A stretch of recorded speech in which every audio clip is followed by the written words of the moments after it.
नमस्ते प्रणाम, मैं हूँ आपकी वंदना। स्वागत करती हूँ शशि उपाध्याय के चैनल पे फ्रेंड आप सभी का। आइए प्यारा सा सोहर गीत हम लोग लेके आए हैं।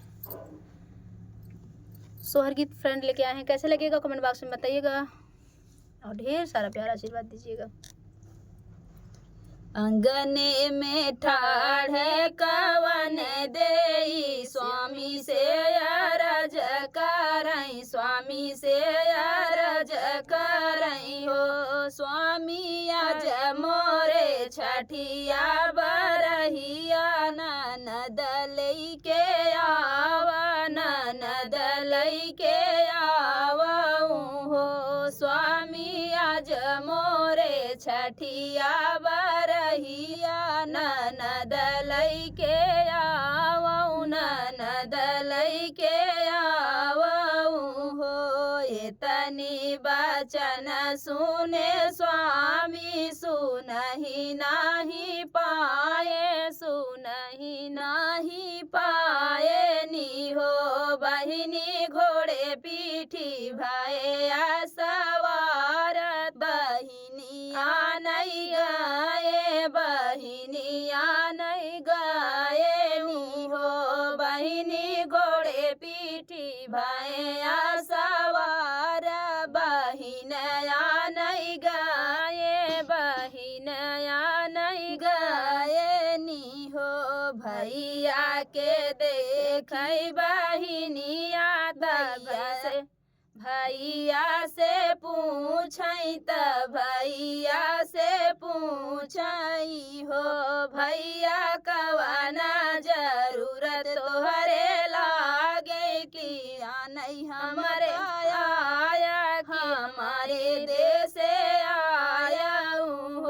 भैया कवना जरूरत तोहरे लागे कि आया हमरे देश, कि आया हमरे देश हो। सुना मोरी बहिनी दुलारी तो हई हमारी प्यारी, तो हई हमारी प्यारी हो। बहिनी आजू मोरे छठिया बरहिया तो हई आनई आए, तो हई आनई आए हो। बहिनी आजू मोरे छठिया बरहिया आनई तो हई आए, आनई तो हई आए हो।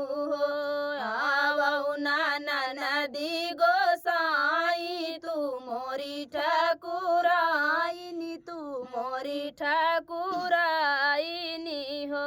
ननदी बैठऊ नार तुली पलंगिया, भतीजवा खेलावऊ हाथे में कुछ नावऊ, होड़े है पहिरावऊ हो।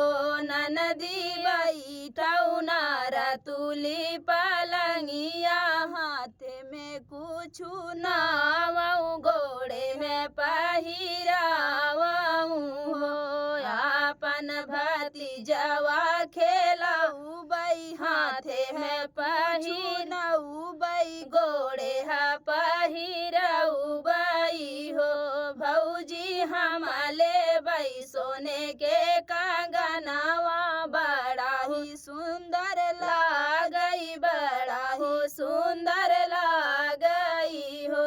भौजी हमले बई हाथे के कंगनवा, बड़ा ही सुंदर लागई, बड़ा ही सुंदर लागई हो।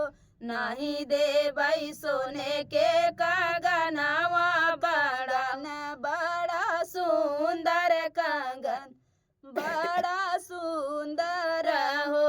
ननदी कंगना मोरे माया के निशानी, कंगन नाही देबई, कंगन नाही देबई हो।